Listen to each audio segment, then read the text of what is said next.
Next on Showtime. This movie's a musical about an innocent farm boy who dreams of leaving his garage band for a real rock and roll band. Get the picture? Thunder Alley. Next.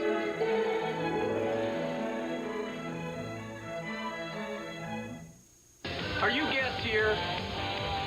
Potential guests? Yes. Friday is comedy night on Showtime, and we're going to be making some whoopee.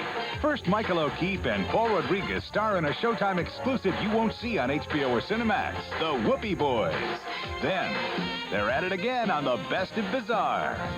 Friday comedy night continues as Aunt Billy earns her just reward. I'm dead. And you won't believe her last wish. Brothers. Then Gary runs into an old flame in an encore presentation of It's Gary Shandling Show. The fun starts Friday night at 8, 7 Central on Showtime. It's not your run-of-the-mill love story. You're from the Jasmine Agency? Appearances can be deceptive. Don't worry, I'm naked underneath. Sigourney Weaver is a Ph.D. moonlighting as a call girl. Which particular hat are you wearing tonight? Oh. You don't need to tell me. Michael Caine's a British diplomat and her client of choice. Do you want me on the bicycle? No. In the bedroom. Like lovers. They fall in love. How totally out of character, Sam. I'm touched. But someone doesn't want them to live happily ever after. A different kind of love story. You won't see it on HBO or Cinemax. Half Moon Street premieres Sunday, September 20th, exclusively on Showtime. Bill Harris in Hollywood, I have news for you. Barbra Streisand stars in our Celebrity Real Estate Corner, although her name is nowhere in the half-page newspaper story announcing the offering of a Ramirez Canyon estate consisting of 4 separate houses on 5 parcels of land.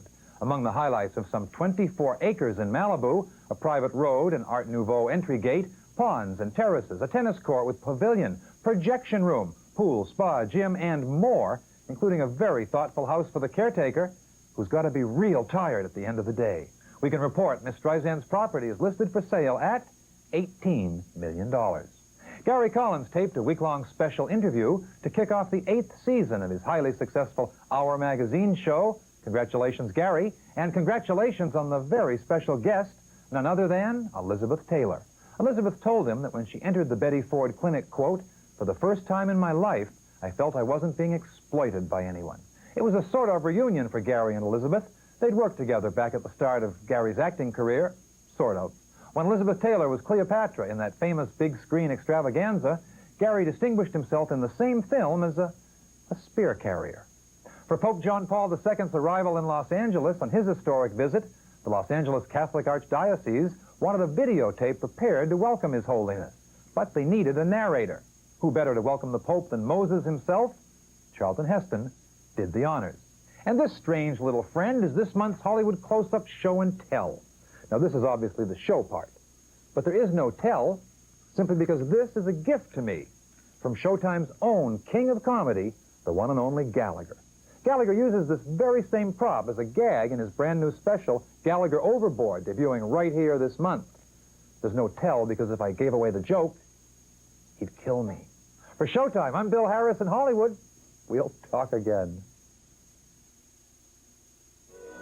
Farrah Fawcett has come a long way since her days on Charlie's Angels. Although the show was a tremendous success, she left it to pursue other acting ventures. She found herself, however, often typecast, and it wasn't until Murder in Texas and The Burning Bed that audiences began to take Fawcett seriously. When she took over the lead in the award-winning off-Broadway play Extremities, and then went on to star in the film version of the play, Fawcett finally shed her sex goddess image in favor of actress. Well, it started with Murder in Texas. You know, that was offered to me, and I had a wonderful experience. It was a different kind of role for me.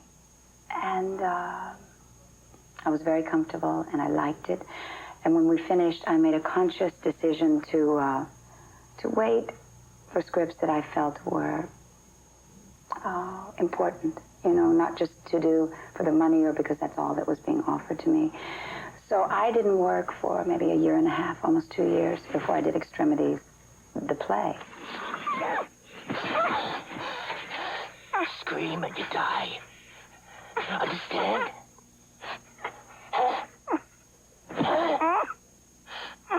Put your hands up on the wheel. Put your hands up on the wheel. Extremities is a powerful drama about a woman who escapes an attacker, only to find the police can offer her little comfort. He has my wallet. He knows where I live. Can you give me some protection? You call, we'll be there. And the horror continues. Hi, is Joe in? Joe? Yeah, Joe. No, Joe lives here. What, did he move out? You always just walk into people's houses?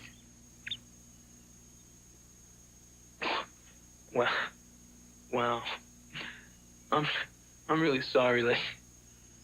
I'm really sorry. It's okay. The victim not only suffers the degradation and, of what she goes through, the rape, but also then the degradation with her friends, which we have in the film, but also the jury, the judge. People make you feel that in some way you were very provocative, and I think the film shows that. I think there is a provocative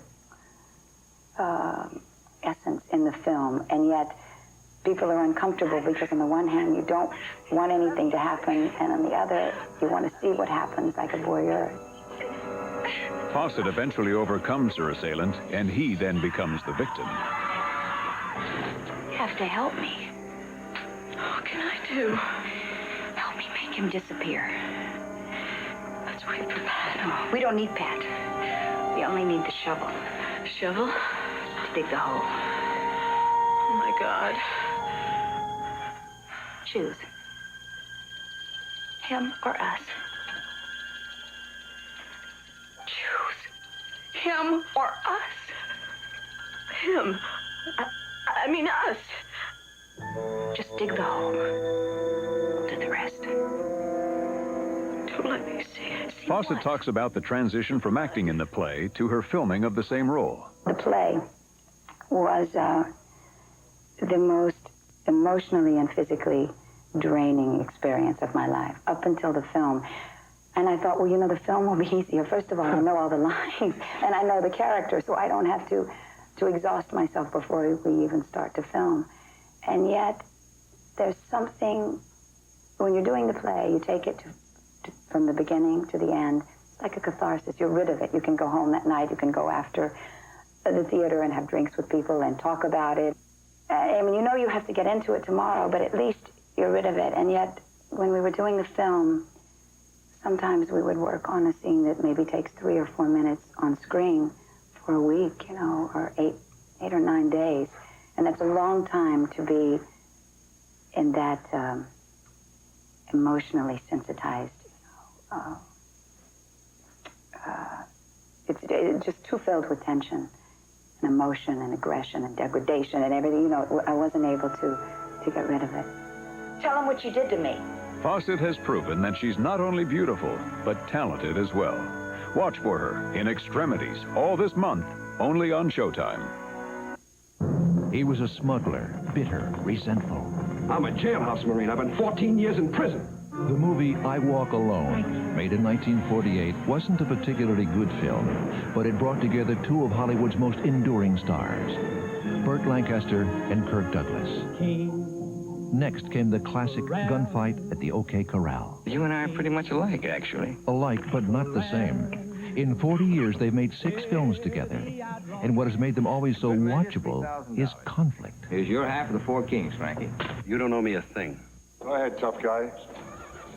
See how far you get without me. In Tough Guys, which you won't see on HBO or Cinemax, Lancaster and Douglas are again on the wrong side of the law. You're the last of your kind. We are. Lancaster is still intense. Douglas is still cavalier, casting women aside. Are you going to be here when I get back? I don't think so. If rather more gently than in the past. I gotta start acting my age. Tough Guys is an entertaining adventure. but it also echoes with reminders of Lancaster and Douglas's earlier films. What's happened to the old mob? Oh, you want to get a hold of the gang.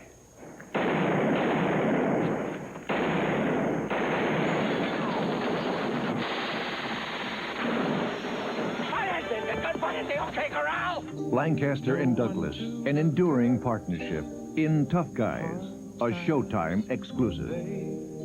Don't make them like they used to, those guys. Get ready, because here we come. Motown on Showtime. It's the Temptations.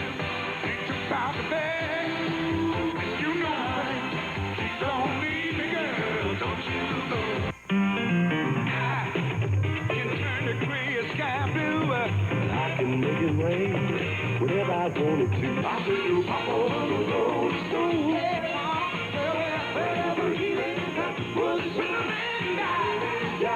It's the one and only Four Tops.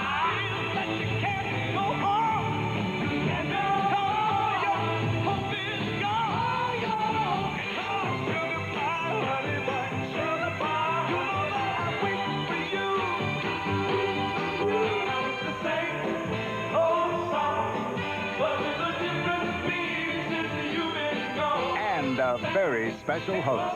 I'm Stevie Wonder, Motown on Showtime. It's the music and more. A look at the home of the hits, Hitsville, USA. A dance lesson with the Temptations. And a backstage jam with the Four Tops and Aretha Franklin. The Temptations and Four Tops. Motown on Showtime. Saturday. Coming soon on Showtime.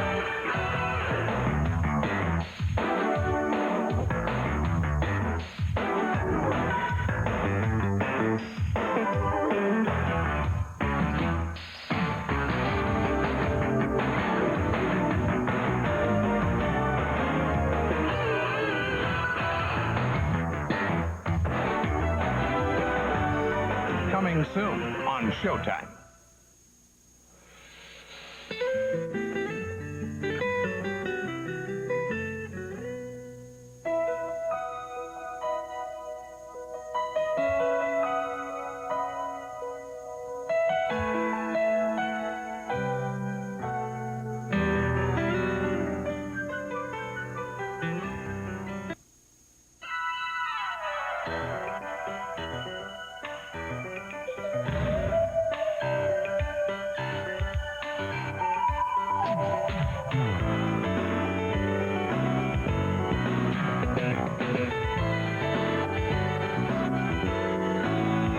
This is a Showtime feature presentation rated R by the Motion Picture Association of America.